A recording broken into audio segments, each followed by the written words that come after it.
Hello everyone, welcome to me. Madhya Pradesh prelims 2025 का paper कल हो चुका है और उससे संबंधित डिटेल आंसर की भी मैंने बना दी है। अगर आपने अभी तक आंसर चेक नहीं किया तो वहाँ पे सारे आंसर मैंने काफ़ी सर्च करके और देख के जितना सही हो सकता है आंसर उसमें। बाकी फाइनल आंसर तो एमपीपीएससी की से ही पता चलेंगे। अब हम देखते हैं कि क्या एक्सपेक्टेड कट ऑफ रह सकता है इस बार एमपीपीएससी 2000 पेपर कैसा था, क्या एनालिसिस था। तो चलिए सारी बातें हम शुरू करते हैं, जानते हैं कि क्या पेपर था और कैसा एक्सपेक्टेड ऑफ इसका रह सकता है। तो अगर आप चैनल पर नए हैं तो प्लीज़ चैनल को सब्सक्राइब कर लीजिए। तो ये एमपीपीएससी 2025 का पेपर हम सबसे पहले जानते हैं इसमें कि पेपर एनालिसिस हमारा कैसा था ये। तो पहले देख लेते हैं कि यूनिट वाइज क्वेश्चन कैसे रहे हैं। तो यूनिट वाइज क्वेश्चन यहाँ पर मैंने एक चार्ट प्रिपेयर किया है, तो इसमें आप देख सकते हैं कि लगभग सारी यूनिट्स के 10 क्वेश्चंस के आसपास आए हैं, लेकिन कुछ यूनिट से कुछ ज़्यादा क्वेश्चंस भी आए हैं, कुछ कम क्वेश्चन भी आए हैं। तो ये जानना बहुत ज़रूरी है ताकि आप आपकी नेक्स्ट एग्जाम के लिए भी अच्छे से उस हिसाब से प्रिपेयर कर सकें। फॉर एग्जाम्पल जैसे यहाँ पर आप देख सकते हैं कि यूनिट 1 2 में जो यूनिट 1 जैसे इंडिया का इतिहास है, यूनिट 2 जो है एमपी का इतिहास है, उसमें लगभग 10 क्वेश्चंस के आसपास आए हैं जितने आने चाहिए एक यूनिट से। इस तरीके से लास्ट की जो 3 यूनिट है, यूनिट 8 9 10, उसमें भी लगभग 10 क्वेश्चंस आए हैं। तो ये तो एक्सपेक्टेड था। लेकिन एक ये जैसे कि जो यूनिट 1 और 2 में 10 आए हैं, यूनिट 3 जो थी, जो एमपी की जो इंडिया की ज्योग्राफी है उससे 12 क्वेश्चंस आए हैं। उसी तरीके से यूनिट 4 जो एमपी की ज्योग्राफी, उससे इस बार सब बहुत ही कम क्वेश्चंस आए हैं। सिर्फ 6 क्वेश्चंस के आसपास आए हैं एमपी की ज्योग्राफी से। फिर यूनिट 5 जिसमें एमपी की पॉलिटी है, इंडिया की पॉलिटी है, उससे लगभग 9 क्वेश्चन के आसपास आए हैं। तो 10 के आसपास ही हैं लगभग आए हैं। सबसे ज़्यादा जो क्वेश्चंस आए हैं वो आए हैं इस बार इकोनॉमी वाले सेक्शन, अर्थव्यवस्था से। जो यूनिट 6 वाला टॉपिक है उससे सबसे ज़्यादा क्वेश्चंस आए हैं। लगभग कह सकते हैं कि 15 क्वेश्चंस के आसपास। हाँ, इसमें थोड़ा-सा ये भी है कि कुछ क्वेश्चन करंट से रिलेटेड भी थे इकोनॉमी के, तो उसको आप यूनिट 8 में भी डाल सकते हैं। हाँ, पर वो अल्टीमेटली करंट ही थे इकोनॉमी के, तो फिर मैंने उसमें इसलिए इसी में इंक्लूड कर। तो 15 क्वेश्चंस के आसपास आए हैं यूनिट 6 में। यूनिट 7 में 8 क्वेश्चंस आए हैं और यूनिट 8 9 10 में 10-10 क्वेश्चंस के आसपास। तो ये लगभग एक पेपर का पूरा नंबर ऑफ क्वेश्चंस हमने यहाँ पर देख लिए कितने क्वेश्चंस आए थे। अब पेपर का लेवल कैसा था? पेपर का एनालिसिस कैसा था? तो मैं अपना एक्सपीरियंस बताऊँ तो मेरा जो एक्सपीरियंस था, जो मैंने इतने सालों में जाना है, क्योंकि मेरे पास भी काफ़ी एक्सपीरियंस हो गया है, 5 मेंस दिए हैं और 1 इंटरव्यू दिया है। तो जो लेवल जो था वो काफ़ी चेंज हो गया था। क्योंकि अब जो है एमपीपीएससी थोड़ा एनालिटिकल क्वेश्चंस की तरफ भी जा रहा है। अब ऐसा मैं नहीं कहूँगा कि सारे एनालिटिकल क्वेश्चंस भी थे जो डायरेक्ट फैक्चुअल थे, जो एमपीपीएससी में आते हैं। लेकिन कुछ क्वेश्चन जैसे कि असर्शन और रीज़न वाला क्वेश्चन हो गया और इस टाइप के क्वेश्चंस हो गए जिसमें एक से ज़्यादा करेक्ट है। तो ऐसे क्वेश्चंस जो है वो हमको देखने को मिले इस बार। उसके बाद कुछ क्वेश्चन ऐसे भी मिले जिसमें नॉट करेक्ट बताना था। तो पहले क्या होता था, एक आध क्वेश्चन ऐसे आते थे, लेकिन इस बार कैसे काफ़ी क्वेश्चन थे जिसमें नॉट करेक्ट बताना। तो इसमें भी कई बार कन्फ्यूजन हो जाता है। तो ये भी एक ट्रिकी क्वेश्चन होते हैं।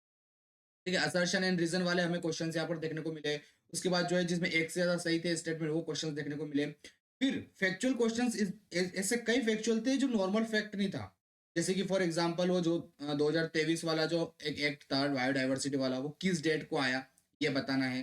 ठीक है, तो ऐसे कई सारे ऐसे क्वेश्चंस थे जो कि मतलब ईज़ी नहीं थे, फैक्ट तो थे पर ईज़ी फैक्ट नहीं थे। और ऐसे बहुत सारे क्वेश्चंस ऐसे भी आए हैं जो ईज़ी है। तो ओवरऑल अगर मैं रेशियो की बात करूँ यहाँ पर, तो लगभग मेरे हिसाब से 40 टू 50% पेपर यहाँ पर तो नॉर्मल था, जो ईज़ी होता है, जो नॉर्मल कंडीशन में आता है। उसके बाद लगभग 20 से 25% पेपर यहाँ पर मॉडरेट था। तो कह सकते हैं मिडिल टफ है, टफ और इसी के बीच में है। और लगभग यहाँ पर 20 से 25% पेपर जो है वो टफ था, क्योंकि काफ़ी क्वेश्चंस यहाँ पर टफ भी देखने को मिले। ठीक है? तो इस बार जो है वो थोड़े-से टफ क्वेश्चंस ज़्यादा आए हैं, ऐसा मुझे लग रहा है पिछले कुछ सालों के पैटर्न से। तो एक इसका एनालिसिस हो सकता है, एक ये इसमें रीज़न। ये हम देखते हैं कि क्या इसमें आपको कट ऑफ हो सकता है, कितना कट ऑफ जा सकता है।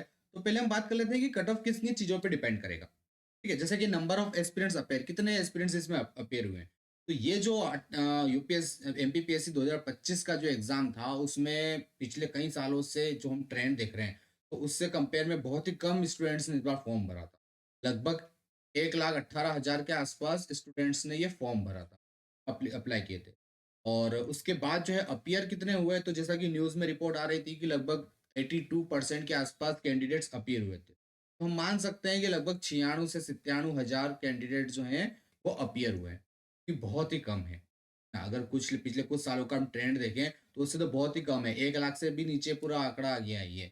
तो बहुत ही कम स्टूडेंट्स इस बार अपीयर हुए हैं और उसमें भी जो सीरियस हैं, जो बिल्कुल वो तो और भी उनके नंबर कम थे। और एक इसका मेन रीज़न ये भी था कि रिसेंटली 2022 की का फाइनल रिज़ल्ट आ चुका था। जॉइनिंग उसकी भी हो चुकी थी। तो जो मोस्ट ऑफ द जो सीरियस कैंडिडेट्स थे, वो ऑलरेडी उस एग्ज़ाम में निकल चुके हैं। क्योंकि 2022 में काफ़ी सारी वैकेंसी थी, 450 के ऊपर वैकेंसी थी। तो जो मोस्टली जो सीरियस एस्पिरेंट्स थे, वो तो काफ़ी उसमें निकल चुके थे। ठीक है? उस तो नंबर ऑफ एस्पिरेंट्स अपीयर यहाँ पे बहुत कम था इस बार। नंबर ऑफ एस्पिरेंट्स पर सीट, अब ये भी एक मैटर करता है कि एक सीट के हिसाब से कितने एस्पिरेंट्स थे। तो यहाँ पर कैंडिडेट्स तो कम थे, लेकिन फिर पोस्ट भी कम थी, इस बार 58 पोस्ट ही थी। हालाँकि ये पिछली बार से ज़्यादा थी, पिछली बार 110 सीट थी, लेकिन इस बार 158 वैकेंसी थी, ज़्यादा है। पर ऐसा भी नहीं है कि बहुत ज़्यादा वैकेंसी। तो 158 वैकेंसीज़ थी। नंबर ऑफ स्टूडेंट्स पर सीट कितने हैं, वो हम देख लेते हैं यहाँ पर। तो एक न्यूज़ की मुझे यहाँ पे कटिंग मिली थी, वो लगा दी है यहाँ पर डायरेक्ट। जैसे कि 2019 की अगर हम बात करें, 571 पद थे उस समय और लगभग साढ़े 3 लाख के आसपास उम्मीदवारों ने फॉर्म भरा है। ठीक है? मतलब कि एक सीट पे 640 उम्मीदवार थे। हमें यहाँ पे सीट वाइज़ देखना पड़ेगा। इसी तरीके से 2020 में सबसे ज़्यादा कॉम्पिटिशन था, क्योंकि सब 1323 उम्मीदवार थे एक सीट पर, एक वैकेंसी के लिए फाइट कर रहे थे। 2021 में 1220 हुए। इसी तरीके से 2022 में जो है वो 601 कैंडिडेट्स बचे थे बस एक सीट पे, पद बहुत ज़्यादा थे। 2023 में फिर अगेन ज़्यादा हो गए, 1013 कैंडिडेट थे पर सीट पे। 2024 जो रिसेंटली एग्ज़ाम हुआ था, उसमें 1718 अभी तक का सबसे ज़्यादा ये रहा था पर सीट पे कॉम्पिटिशन, कि पद बहुत ज़्यादा थे और कैंडिडेट्स भी के नंबर भी कम हो रहे थे, लेकिन पद जो है वो बहुत ज़्यादा कम हो गए थे। तो 1718 कैंडिडेट्स एक सीट पे। और 2025 की अगर हम बात करें तो लगभग 1,18,000 कैंडिडेट्स यहाँ पर हैं और 746 कैंडिडेट्स पर वैकेंसी है। लेकिन इसमें हम अगर सिर्फ अपीयर कैंडिडेट की बात करें, सिर्फ 96-97 हज़ार कैंडिडेट्स अगर अपीयर हुए थे, तो ये तो और ज़्यादा कम हो जाएगा। एक कैंडिडेट्स एक सीट के ऊपर और ज़्यादा कैंडिडेट्स यहाँ पर। तो रफली अगर हम ये देखें ना, तो हमें ये 2022 के आसपास वाला आंकड़ा हमें देखने को मिलता है। 2022 वाला और 2019 वाला आंकड़ा हमें देखने को मिलता है पर सीट के कैंडिडेट्स के हिसाब से, कि एक सीट में इतने कैंडिडेट्स हमें यहाँ पर। तो कंपटीशन रियली यही मैटर करता है कि एक सीट में कितने कैंडिडेट्स। नंबर ऑफ वैकेंसीज के हिसाब से नंबर ऑफ कैंडिडेट्स भी अपीयर हो रहे हैं, तो फिर वो रेशियो चेंज हो जाता है। तो नंबर ऑफ एस्पिरेंट्स यहाँ पर हमने देख लिए, नंबर ऑफ एस्पिरेंट्स पर सीट देख लिए, लेवल ऑफ पेपर हमने देखा है कि कैसा था। थोड़ा सा यहाँ पर हम कह सकते हैं कि टफ की तरफ जा रहा है एमबीबीएस। बहुत सारे क्वेश्चन ऐसे भी थे जो मोस्ट ऑफ द कैंडिडेट्स नहीं बनने वाले, फैक्चुअल भी थे पर बहुत टफ थे। तो लेवल ऑफ पेपर जो है वो ऑब्वियसली यहाँ पर पिछले बार जो ट्रेंड रहा है उससे ज़्यादा ही था, टफ था, थोड़ा यूपीएससी की तरफ जा रहा है एमपीपीएससी। तो पेपर और लेवल जो है वो थोड़ा सा टफ था। नंबर ऑफ वैकेंसी हमने देखी कि 158 वैकेंसीज है यहाँ पर। और प्रीवियस ईयर का ट्रेंड्स अगर हम देखें, तो प्रीवियस ईयर जैसे कि 2023 की बात कर रहे हैं, 2024 की बात करते हैं पहले। 2024 में जो है लगभग 80 कट ऑफ गया था, जनरल की बात कर रहे हैं, 80 क्वेश्चन के आसपास कट ऑफ गया। 2023 में उसी हिसाब से 81 क्वेश्चंस के आसपास कट ऑफ गया था, 162 यहाँ पर कट 2023 है ना। तो इसी तरीके से जो ट्रेंड रहा है वो 80 के आसपास का ट्रेंड रह रहा है। लेकिन अब हमें यहाँ पर कट ऑफ डिसाइड करने में ये चीज़ देखनी होगी कि वैकेंसीज और पेपर का लेवल कैसा रहा है ना। पेपर का लेवल जो है पिछली बार से काफ़ी चेंज है, काफ़ी थोड़ा सा टफ की तरफ जा रहा है। नंबर ऑफ कैंडिडेट्स अपीयर जो है वो काफ़ी कम हो गए हैं और उसमें सबसे इंपॉर्टेंट है कि जो सीरियस कैंडिडेट्स हैं वो काफ़ी उनका सिलेक्शन हो चुका है। तो ये एक इसमें एक चीज़ है। तो इन सारी चीज़ों को देखकर जो मुझे लगता है, जो मैंने एनालिसिस किया है कि कट ऑफ जाना चाहिए, 2025 का जो कट ऑफ जाना चाहिए, वो अगर हम यहाँ पे सबसे पहले अगर जनरल कैटेगरी की बात करें, यूआर कैटेगरी की, तो नंबर ऑफ क्वेश्चंस हम यहाँ पे देखेंगे कि नंबर ऑफ क्वेश्चंस कितना कट ऑफ जाना चाहिए। तो लगभग मेरे हिसाब से ये कट ऑफ जाना चाहिए 76 से लेके 78 तक। इतना कट ऑफ जाना चाहिए, इससे ज़्यादा नहीं जाएगा। क्यों? क्योंकि पेपर का लेवल बहुत टफ है। नंबर ऑफ कैंडिडेट जो अपीयर हुए हैं वो भी बहुत कम हो गए हैं। पिछली बार से वैकेंसी भी ज़्यादा है। पिछली बार तो 80 कट ऑफ गया था, इस बार तो और कम जाएगा क्योंकि पेपर का लेवल टफ हो गया है, कैंडिडेट्स कम हो गए हैं। तो 76 से 78 जो है वो कट ऑफ जाएगा 87% लिस्ट में। 87% लिस्ट की हम बात करें तो यूआर का लगभग इतना जाएगा। ये मेरे हिसाब से इतना कट ऑफ जाना चाहिए यूआर का।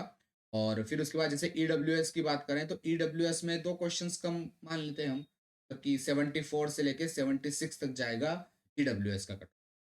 ओबीसी का कट ऑफ तो ओबीसी और लगभग सेम ही रह रहा है। ईडब्ल्यूएस तो कह सकते हैं कि 75 के आसपास जाएगा, 75 क्वेश्चंस, 150 नंबर के आसपास जाएगा कट ऑफ। तरीके से एसटी में जाएगा लगभग, हम यहाँ पर कहें तो इससे 8 क्वेश्चंस हम कम मान लेते हैं, लगभग 70 क्वेश्चंस के आसपास का कट ऑफ भी ऑलमोस्ट इसी के रहेगा। तो इतना कट ऑफ मेरे हिसाब से होना चाहिए, क्योंकि जो मैंने एनालिसिस किया है, जो टेलीग्राम पे बच्चों के रिव्यूज़ देखे हैं और जो सारी चीज़ें देखी और जो मेरा पास्ट एक्सपीरियंस रहा है, जनरल का कट ऑफ 78 से ऊपर नहीं जाएगा, 78 से कम ही जाएगा। इवन 76, 77 ही जाएगा वो, ज़्यादा कट ऑफ नहीं जाने वाला है। कि ये जो पेपर जो है वो काफ़ी टफ गया है इस बार, और नंबर ऑफ कैंडिडेट्स भी अपीयर हो गए, कम हो गए। तो अगर आप इस पूरे रीज़न में फ़ॉल कर रहे हैं, तो आप मेंस की प्रिपरेशन स्टार्ट कर दीजिए। वैसे भी आपको मेंस की प्रिपरेशन तो स्टार्ट करना ही है। तो आप बस अब तक थोड़ा 1-2 दिन रिलैक्स कर लीजिए और जल्दी से मेंस की प्रिपरेशन स्टार्ट कर दीजिए। और चैनल को आप सब्सक्राइब कर लीजिए। डेली करंट अफेयर की क्लास आपको चैनल पे मिलती रहेगी और सारे अपडेट्स भी आपको चैनल पे मिल।